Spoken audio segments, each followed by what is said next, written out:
Hey everyone, PUPSKER here, and today in Wuthering Waves, we're going to go over some beginner guide tips and tricks to start the game. Fairly early on, and pretty simplistically, in a game like Wuthering Waves, you want to aim to complete the main storyline. So when you're playing the game, you're slowly going to unlock the areas, fight a bunch of enemies, and then complete the storyline. While you're adventuring around, it's generally recommended to look for the resonance beacons, look for the resonant nexuses, and collect all of your teleport points. When you start playing the game more, I'd also start fighting the boss enemies that take up like wave plate consumption. You know, they're the world boss enemies. You can fight them, collect loot. I would fight everyone at least once to get that first time clear reward. Very good, big boost early on in order to complete the game. Because when you start running the main storyline, you eventually get capped by union levels, which is essentially your account level. So running the first time clear rewards get you a lot of union XP, make it a lot easier to continue the game and complete the main storyline. Same with exploration, grabbing all the resonant beacons, fighting enemies, collecting chests, collecting enemies for your data vault. Everything you do will get you a little bit of XP and a little bit of progress one way or another. You have exploration progress for every area as well. It lets you know how many items you're missing and you can just go look for those. So in each little area, you have progression caps and numbers just letting you know, hey, this is how much you have. So if you ever need to go look for that, go for it, right? Your wave plate is your daily, I guess, energy. That's what you need to farm up a lot of like ascension materials for your characters, your weapons. This game is essentially Genshin Impact with better quality of life and more general upgrades like that. So it's nice like that. I'm not really mad at all, but it's going to take a little bit getting used to, but it's still a fun thing. In the open area, you'll have all of these like parallel perception. You'll have a bunch of objectives to complete and go and do at least once or twice.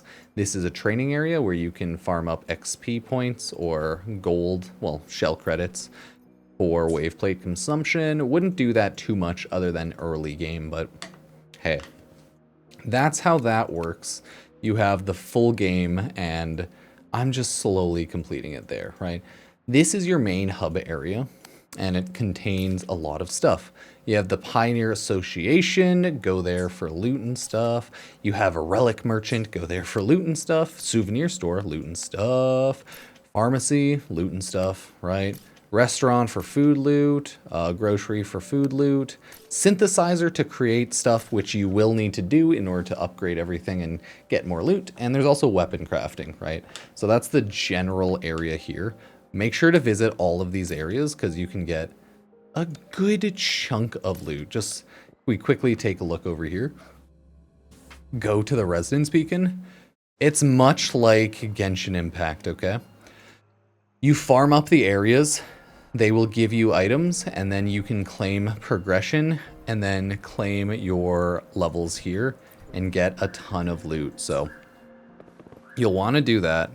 And once you start going through the menus, this is the like event menu. You need to remember to collect all of your free loot, do your login days, do your echo hunters, right? Depths of Illusion, Rumbling Hollows. There's so many. You can get a 4-star Yuan Wu. God, I can't speak. Remember to complete your character banner trials to test them out and get loot. As well as, yeah, more general events, right? I have to complete so much. Your union level, do this, collect pulls, voyage begins, where there shows off even more events. So, goddamn, is there so much to do, right? You have your different teams up here. Backpack where you contain all of your loot as well. Ooh, remember to collect everything as you run around in the game, because a lot of this synthesized material will be just things you collect around the world, and you need to do that. In regards to quests, you'll want to do all of your quests. Tutorial quests must do for like tutorials to progress through things. Companion stories are really good for both lore and Union XP, and just loot, right? Exploration quests are also really good for Union XP, loot, and items. So I'd recommend doing all your side quests. One by one, you'll eventually want to complete them all. But it'll take a lot of time. But just remember, Union XP OP. And doing the main quest line, you will have to slowly level up your Union level, which is your account level. So do everything in regards to quests one at a time, okay? One at a time. And then you can get milestone rewards here. Gets you more XP, echoes. This is going to be your progression throughout the game, where you collect loot as well. This is your daily. It's where you get more items. And once you have 100 activity points, collect all your Union XP, your Astrite, everything there, to be able to pull more daily, weekly, etc. This is a fast teleport. It's where you can find bosses, you know, weekly challenges, your simulation XP. I already have a handful unlocked, hilariously enough, only just playing the game casually. This boss monster was unlocked through a side quest that I didn't think was relevant at all. So that's why it's also very important to do side quests. Very, very important. And I have to slowly fight all of these one by one to get more Union XP. You have skill training as well as basic training. You'll want to get those done to collect a little bit of loot in Astrite for pulls. So don't sweat it, but get it done. And this is your echo hunting. You'll slowly want to collect every echo in the game. And once you do, you'll be good to go. It upgrades you a lot and it'll make you a lot stronger. So make sure you actually do that. Union level, leveled up. This is your Soul 3 phase. It's just your like world level. Cancel. You have your UID. Feel free to add me if you want. I'll be Dogman YouTube guy, right? Dogman. Oh. Okay. So this is just where all your general info is. Friends, get some friends, trophies, do all these, and slowly collect loot through that. Quests, guidebook, right? Same old, same old. Mail to collect all your free loot. Remember to do in-game and online events. Convene is pulling, right? There are 50 free, or so I shouldn't say free, 50, 20% off pulls to get you started in the game. I will be doing that soon enough. You have event pulls, which are Radiant Tides. It lets you know what pity is. And pity is at 80, and then pity is at 50 for this basic one. So remember to pull to get a free 5-star. Weapon banners are also pity at 80, so make sure to keep that in mind. And these use Forging Tides. You can technically grab these for 1600 Astrite, so same as Genshin, kind of like that. And then you have regular banner after you do these with your Lustrous Tides. And regular banner also has a sword. I should say weapon banner, so maybe you'll want to pull for those eventually, but that's more up to you. Databank is your progression and pretty much Pokemon Echo capture. This is why it's important to go around fighting all enemies. You'll want to fight all the enemies in the game, collect their echoes, and get stronger, because that's just how the game works. As you slowly collect higher rarities, you'll get stronger, bigger upgrades and more XP from them. So it'll take a lot of time, but you'll want to go through it. The game lets you know how many of each one you have here. So yeah, it's a big game, okay? It's a big game.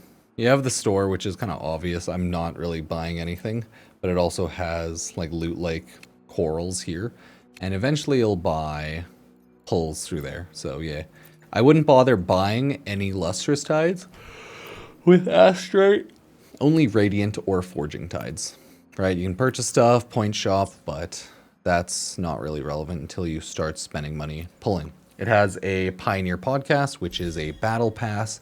Same as Genshin. This game, again, is Genshin, but with like better quality of life. So yeah, those are my general tips and tricks. If there's any more that anyone has, let me know. But a lot of it's just like slowly do everything. Don't focus on exploration first. Focused on doing quests and completing objectives, okay? Make sure you spend all of your wave form every day. God, what is it? Your wave plate every day, okay? Do your dailies and you should be good to go. This is where you go for XP. But again, you'll want to try to fight everything here at least once. do your weekly bosses early on as well, so that you can both get some training in and so that you can get some actual loot. But don't sweat it too hard. You can't really ruin your account. I know how people can be weird about that, but nah, just take your time slowly fighting enemies. Here's another weekly boss that I just unlocked him by doing a side quest, so yeah, you're going to want to slowly do everything in this game. I know it's going to be a little bit of a pain, but hey, let me know how that's working out for you. Daily reminder, if you want to support the channel, subscribe, like, comment down below, general Wuthering Waves tips and tricks, and I will continue slowly making videos and everything. So yeah, you can use Epic Games creator code PUPSKER if you want to support the channel, as I am an Epic partner. But other than that, more Wuthering Wave guides, tips, and tricks coming. So thank you so much, and I will see you next time. Cheers.